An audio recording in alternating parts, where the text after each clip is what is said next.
आणि या कुटीच्या परिसरात केवळ हरीची सत्ता चालते, समजलं?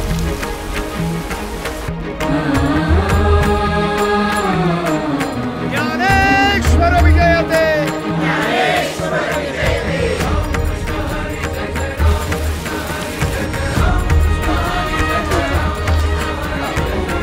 चल निघ इकडून.